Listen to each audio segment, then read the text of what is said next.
С 1937 года по 1953 год там был один из самых страшных сталинских лагерей. Тугач-Лаг. Там сейчас живут потомки тех, кто сидел, и потомки тех, кто их охранял. И мне рассказали такой случай. В 1944 году из фронтов всех чеченцев, ингушей снимали. Вытаскивали, разоружали, и их отдельно в эшелоны делали из них трудовую армию. И вот такой этап, больше 100 человек, шел из Красноярска в этот Тугач зимой. С ними шел их священник, имам. В дороге он умер. Они его взяли на плечи и несли. В ночное время они уже подошли к воротам лагеря, и лагерная администрация сказала: покойника на обочину, этап заходит. Они сказали: нет, мы хотим похоронить своего священника. Была дана команда загнать этап штыками. Этап лег. Когда этап ложится, знаете, там больше 100 человек, собаки лежачих не трогают. Этап не сдвинешь с места, а мороз под 40. И по показаниям тех очевидцев, с которыми мне посчастливилось поговорить, они встали вокруг этого имама тела на колени и молились. И все замерзли. Все. Такой духовно-нравственный подвиг.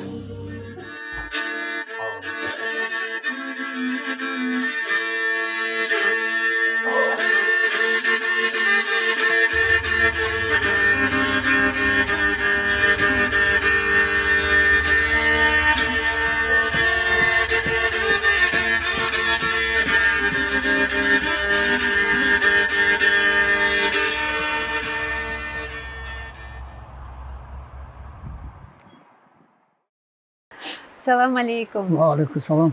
Спасибо, что нашли время и уделяете его нам.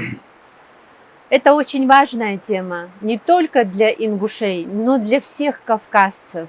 И мы не так много знаем о ней. Да, мы слышали, но не так часто можно у свидетелей этих событий узнать много подробностей. Расскажите, пожалуйста, с самого начала, тот день, когда началась депортация ингушей и чеченцев, но в данном случае ингушей. Сколько вам было лет? Что вы помните самое первое? Да, это 1944 год был. 23 февраля был. Этот день был среда. Среда день был. Мы уже начали, даже не вставали. Утром пришли пара солдат с винтовками. И постучал, разбудил нас утром в этот день, 23 числа. Ну, тут они уже, тогда я не понимал, мне было где-то 11 лет тогда. Они сказали отцу: сегодня годовое отчетное собрание, мы собираем вас, пришли забрать вас на собрание. Всех мужчин забрали. Даже перед светом. Не было света утром. Они разбудили и старика забрали. Они все мужчины забрали. Эти арестовал. После этого, где-то через полчаса, как отец забрал, пришли еще пара солдат. Давай собираться, на вас забирают. Куда? Не знаю. Ну, тогда не было, русский язык не знал наш мать. Ну, они тут решили собрать вещи туда-сюда. Ну, они у нас рядом, нас собрал 8 семья в одном месте. Нас посадили на машину, и к вечеру в вагонах забрали. Кто вещи собирал? Ну, кто может взять, брал. И то еле давал. Не давал, что в руках взять, можно было взять, а остальное ничего не давал взять. Вот этих мужчин, которых как будто забрали на педсовет. Ага, их забрали. Всех мужчин забрал. А куда их забрали? А их собрал и задержал их, пока 7 вагонов не переселил. То То есть семьи отправили в вагоны, а в этот момент где-то были задержаны мужчины. Мужчины, они первые задержали. Мгм. Кто может против стать, или против стать, или вооружение сделать, или что-то. Но они забрали всех мужчин утром. А потом к вечеру всех ингушей в вагонах посадил. А когда этих мужчин отпустили вечером, они пошли к вагонам в семьи? Вот после к семья в вагонах, и они уже выпустили всех ребят, это старики, отцы наши. И они кричали: ой, кто семья, ну, где Цуроев, где Яулоев, где в вагонах. Спрашивают каждый по-своему, своя семья. И так и пришли, старики так и пришли назад домой. Это был 44-й год, вы сказали. Ну, а 44-й год высылка. Значит, еще большое количество процентов ингушей воевало в этот момент, где Великая Отечественная же война была. Они еще многие воевали, получается. Они воевали, эти же после нашей высылки, они тоже где они служат, их все как репутации, как враг народа, и за нами вышли, которые в армии были. После нас выслали, а эти с армии, где они воевали, и всех ингушей, и чеченцы, и за нами погнали. Постарайтесь вспомнить, когда тогда, в тот день, ингуши собирались, что люди говорили внутри, куда нас посылают. Они понимали, что их очень далеко высылают? Не понимали, даже не было разговора. Они не могли в это поверить, да? Ну, они рассказали, вас выселяют. А куда? А куда выселяют, это уже не спрашивали, не говорили. Но фактически всех собирал и всех и отправлял. В этот день же все вагоны, все ингуши и чеченцы в один день вагон посадил и отправил уже ночью. Отец, ты не помнишь, женщины, как кто-то плакал или спокойные были, держанные все? Разговора нет, даже мужчины плакали. У нас был один старик, это родственник наш был, племянник. Он болел, он тифом болел, лежал. Тифом называют болезнь. Тиф, да. Ну, его запрягли, лошадь запрягли на тележку. Его посадил, он с нами сидел, пока нас не отправил. А его оставил. Он говорит, болеет, как выздоровеет, мы его отправим за вами. Он так и остался, и без следствия остался. Вот этот парень, вот этот старик, у него семья с нами выслана в одном вагоне. Он просто как будто из кувшина льешь воду, плакал. Вот этот старик. Слезы шли. Уехать, счастливо, говорит, вернуть вам. Вот таким способом разговор был этого старика. Он болел. Так и остался в этом комнате. А что с ним было? Без вести пропал. У вас сколько в семье тогда было людей? У нас, в моем семье 8 детей, и мать, отец, и отцу мать, бабушка. 11 был у нас. Просто дети и старшие. Ага. Это ингуши такой воинственный народ, как и чеченцы, да? А тут они столько лет сражались, когда была русско-кавказская война. А тут раз, и вдруг их посадили в вагон и увезли. Была ли у кого-то мысль сражаться в тот момент, сопротивляться? Или не мужчин? было. Почему? Можешь... Мужчин за то, что не было в этот момент? Почему? Так мужчины, пока нас не посадил в вагонах, всех мужчин забрал. Вот из-за этого, да? В этот день они сразу утром забрали мужчины, и нас посадили в вагонах, и потом эти отцы пришли к вагонам. То есть хитростью взяли, получается. Да. А в тот день что делали со своим скотом?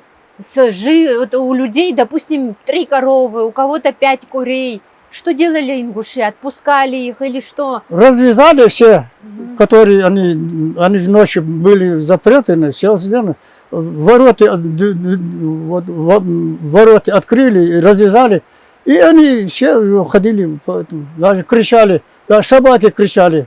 Животные понимали, что что-то плохое происходит? Ну, вроде понимали они Почему кричали. кричали? Вот это лошадей, коровы, овцы, все выпустили, а курям там кукурузу высыпали. И помнишь ли ты, отец, что самое необходимое клала мама с собой из вещей? Что вы брали тогда?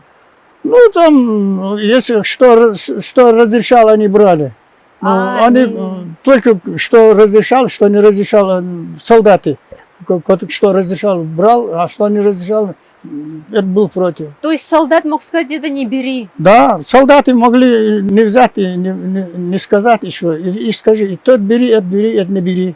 Кто-то пытался что-то ценное закопать где-нибудь, или времени не было? Там времени не было.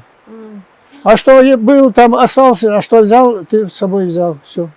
А были такое у вас, может, ты знаешь, когда были смешанные семьи? Ну, например, ингуш женился на другой национальности. Было такое? А что тогда делали, допустим, если невестка другой национальности? Что делали? Она тоже уходила?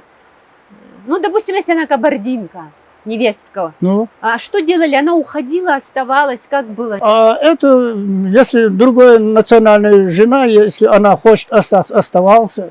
А если хочет ехать с нами, и разрешал. А было кто хотел ехать? Был и приезжали, даже и с нами и там были, и обратно приезжали. В тот день это зима была холодная. Ну, на Кавказе-то холодно не было. Как мы начали ехать, уже метр снег был. А вы, как вы ехали в вагонах, можешь вспомнить? Ужасно было. Вагоны большие, маленькие, какие они вообще были? Окна были, не были? Ну, там где-то 4 окна было, их никто не открывал, открывать там не могло. Ну, вот в этом вагоне 8 семья был, в одном вагоне. 8 семья было. Большие же семьи, получается, мало места. Вот, наша семья большой, самый большой был. Был 7 семья, 8 семья, 3 семья было, 4 семья было. Ну в одном вагоне мы были 8 семья. А вот сколько дней вы ехали?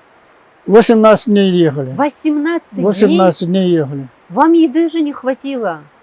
Как вы ели? Ну, там какой-то печка называл, круглый, это стоял. Сутки останавливался. 2 парня забирали и откуда кушать принесли. А что могли там сряпать, эту уголь давал в эту печку топить. Ну, еле-еле жили, просто доехали. У ингушей есть этикет воспитания. Что нельзя, что можно. Ну, как на Кавказе. Тяжело же в одной комнате 18 дней ехать. Стресс из-за этого был? То есть, как они справлялись психологически со стрессом? Терпели, ужасно жили. А был кто погибал в дороге? Был. Если в вагонах умер, уже на первой остановке выносил тело, выбрасывал прямо в снегу, вложил, мы ехали дальше. От чего погибали? От нервов? От нервов, от голода, от холода.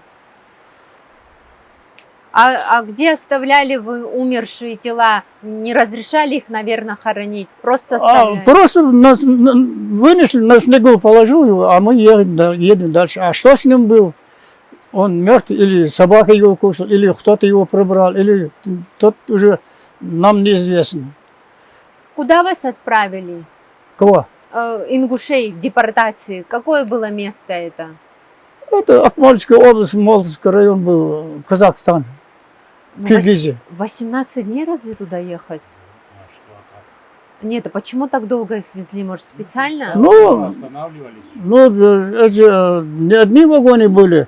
Вот недавно в телевизоре рассказывал, 175 состав был ингушей и чеченей. В этот день отправлял. 170 чем-то состав. Не один вагон, а состав. А в каждом составе был 80, 90, 100 вагонов. Им же ехать надо дорогу поступить, тот другой. Что, когда вы ехали, вы о чем-то разговаривали? Может, траурные песни пели? Как, что было? Ну, большинство женщины плакали. Только плач, да? Только основное это. Ну, наши старики сказали, это же что-то есть, давай не будем духом падать. Куда бы ни ехали, не пропадем. Где Бог, мы там, мы. Где Бог нет, нас все равно не отправит. Вот наш история такой же был. Разговаривали люди. Ну, там самый ужасный был в наших вагонах. Сутки один раз останавливал автобус. А что было? Тут рядом ставили собаки, ряд 5 метров солдаты. 5 минут был на оправку. Там хоть старший, младший, брат, сестра, снега, сын, разницы не было. Надо было управляться, если хочешь. Нет, все. Чтобы выйти из вагона, 5 минут давали. 5 минут, опять. Кто не успел, тот оставался. Да. Хоть там отец или мать или теща, все равно надо было тебе садиться. Это трагедия для кавказца. Страшнее нету. Ну, ничего не сделаешь. А вы же знали, что... то есть, что вы не могли поверить, что... Ну, вам уже сказали тогда, что вас по этой причине высылают. Причину назвали? Почему? Или не говорили до последнего? Причина тут был основной враг народа. Да. Присвоили вам. Вас отправляют. Но это же несправедливо было, сердце. Ну, кому ты докажешь? Ты сидишь в вагоне, а кому ты что докажешь? Отец, ты не помнишь такое? Было ли, чтобы кто-то со злости проклинал? Ну, чтобы вам это вернулось. Это там не было, в нашем вагонах не было. Молились по дороге вы? Там, как ты там будешь молиться? Тут уже так уже уплотненный был вагон. Ужас. Там где-то около 40-45 человек было в этом вагоне. Хорошо, отец, когда вас привезли, что следующее ты помнишь? Туда на быках приезжали сани, на лошадях был. Увезли нас на каждом селе. Ну, нас примерно 125 километров увез на быках. А кто приехал за вами? Ну, там погонщики, вот на санях подъезжает сам человек, и все. И сколько можно садиться, и сядет, и везут. Эти люди, которые к вам приехали, они работали, они солдаты были, или это были местные жители, которым сказали вас забрать?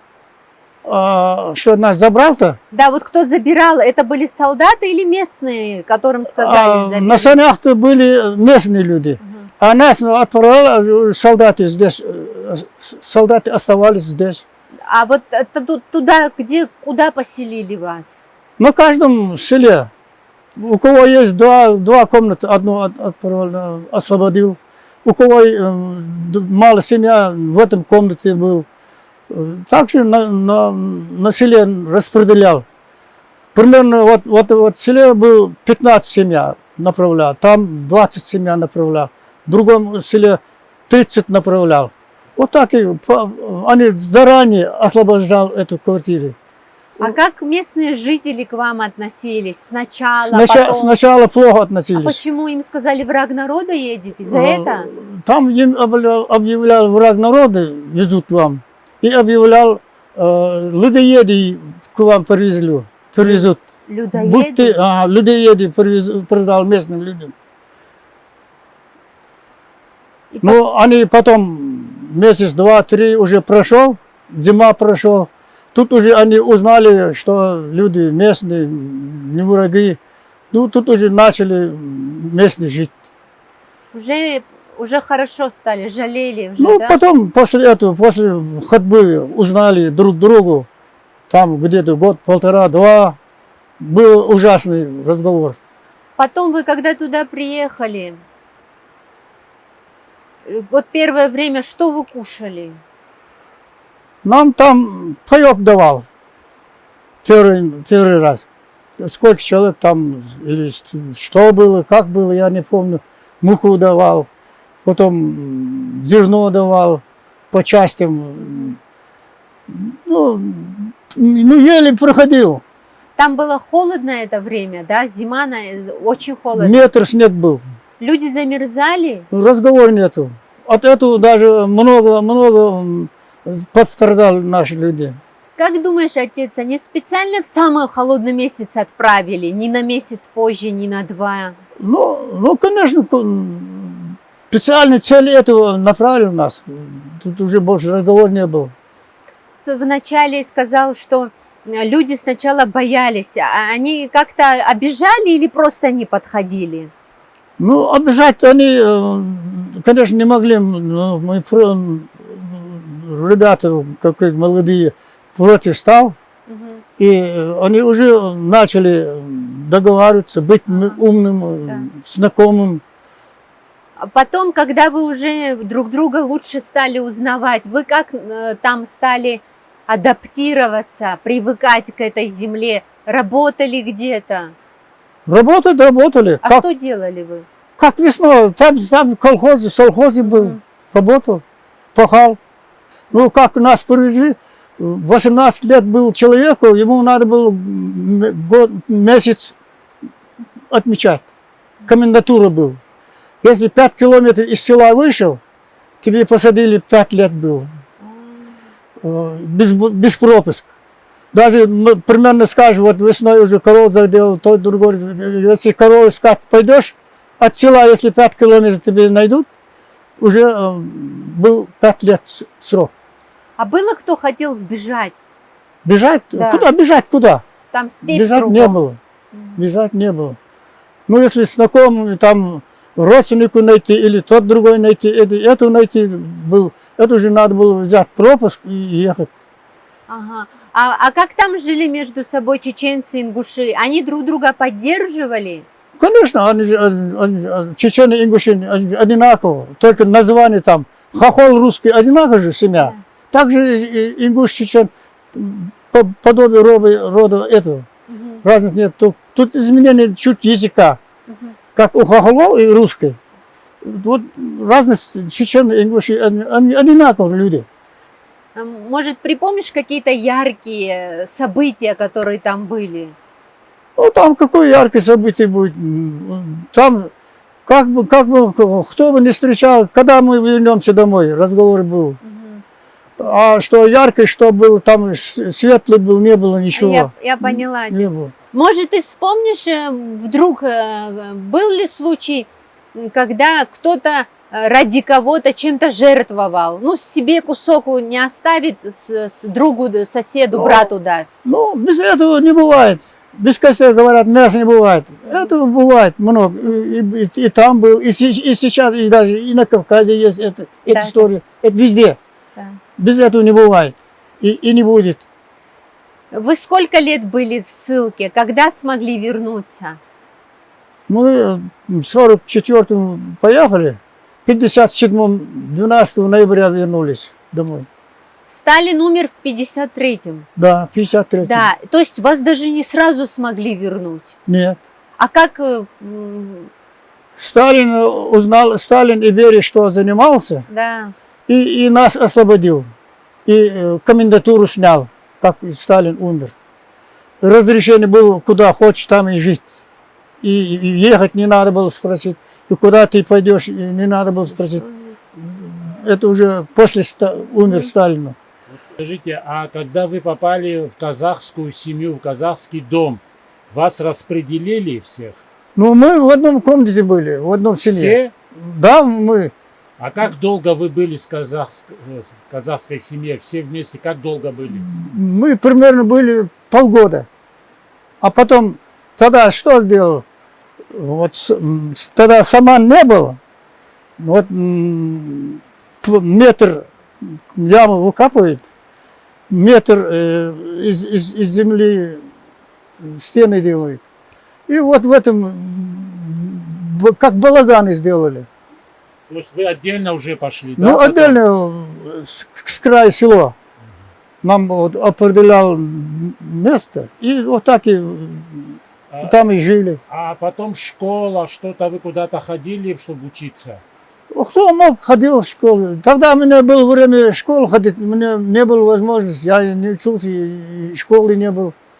Не было возможности, одевать не было. Там зима большой был, снег большой, мороз 40 градусов.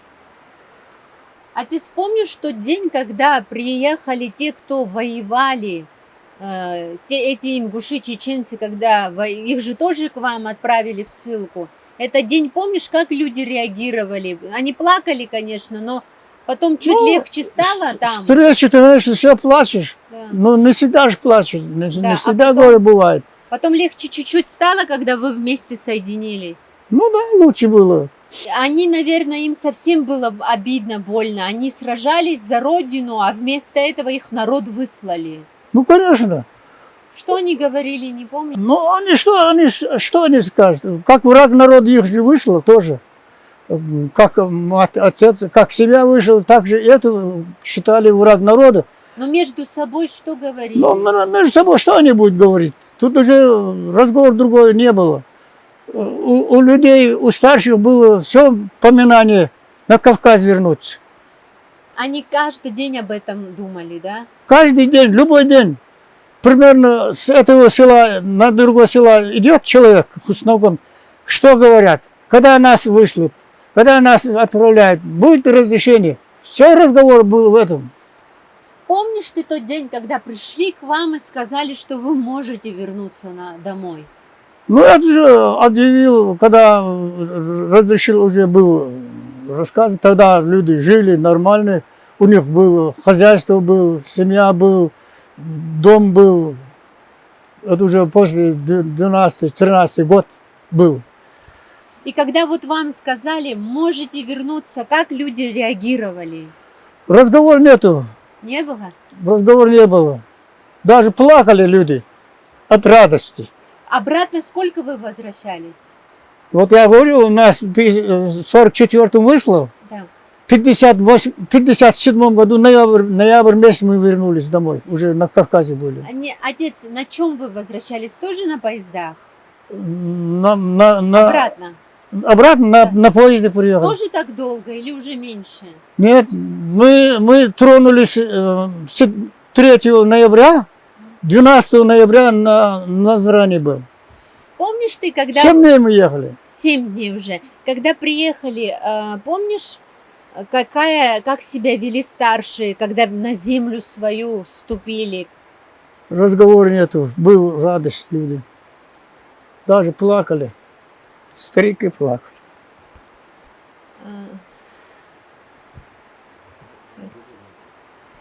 Отец, вот когда вы пришли домой, вы идете в свои села, а там уже кто-то жил. То есть это еще одна проблема сейчас.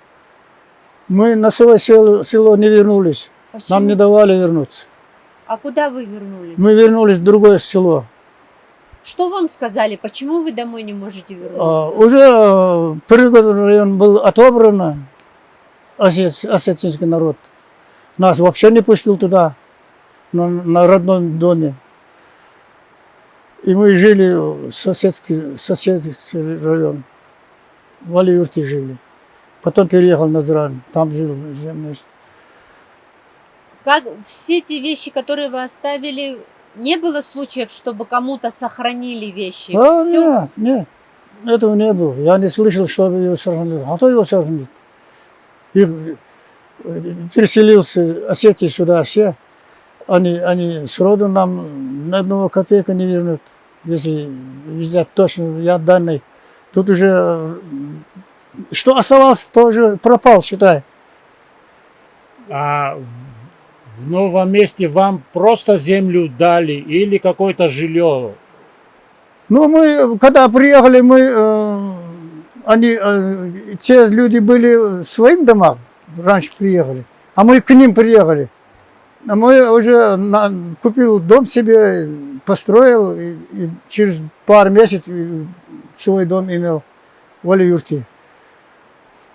А когда вы приехали, те, которые жили, они тоже раньше вернулись или кто они были?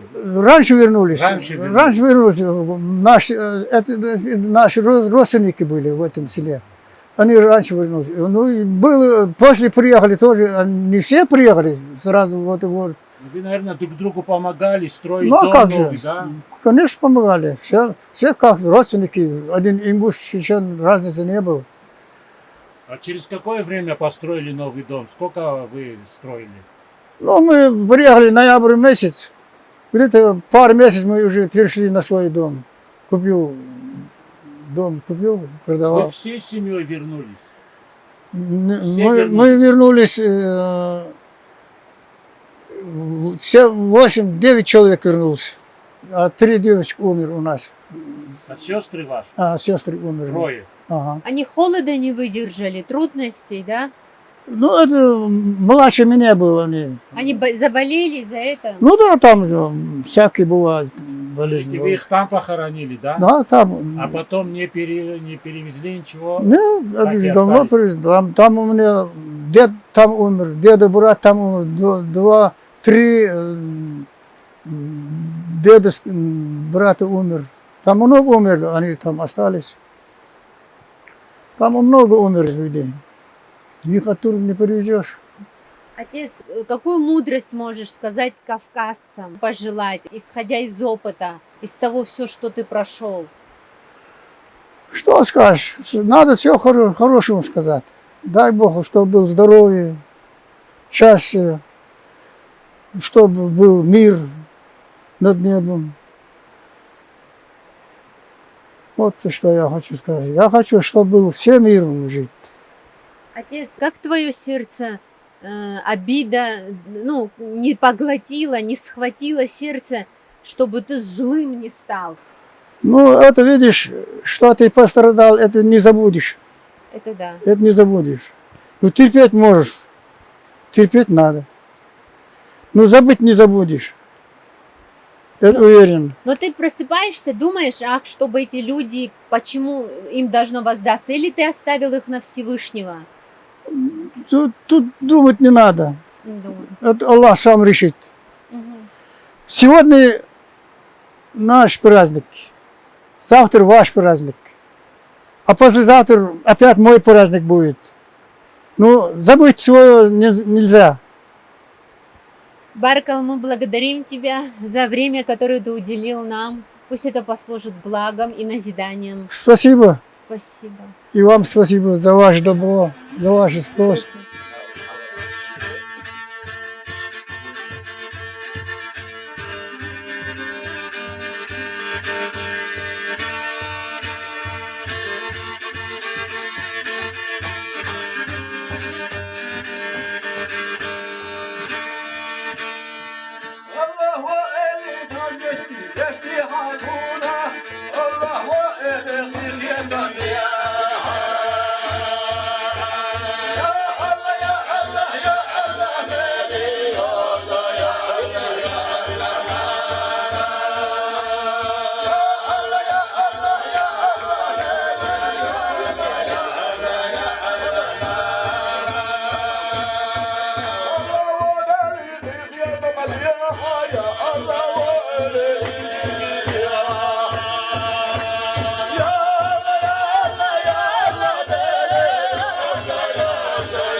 Salat, hayya alel salah, hayya alel salah.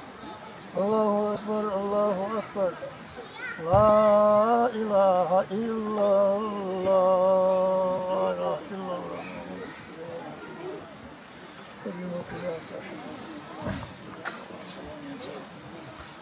Hadi.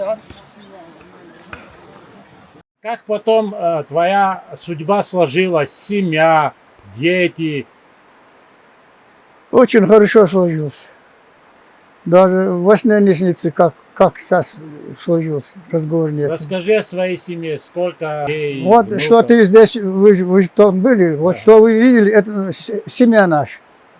Есть внуки, правнуки, Семья, праправнуки. дети, внуки, правнуки. Где-то больше 100, 120, 130 человек вот это от моей семьи. Ну, 6 дочерей, 5 сыновей был.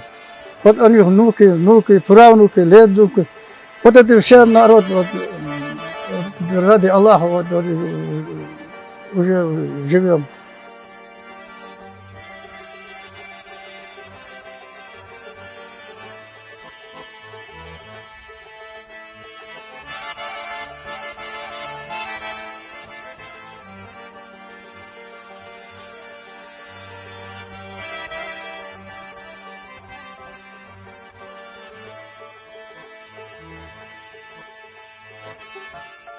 И еще такой вопрос. Как сегодня Ингушетия? В твоем сердце хорошо, лучше становится? Ничего, случай, дай Бог, чтобы было лучше становится, конечно, чем вчера, сегодня лучше, чем сегодня, завтра еще лучше будет. Взаимопонимание имеет уже много. С соседами хорошо живем, ничего.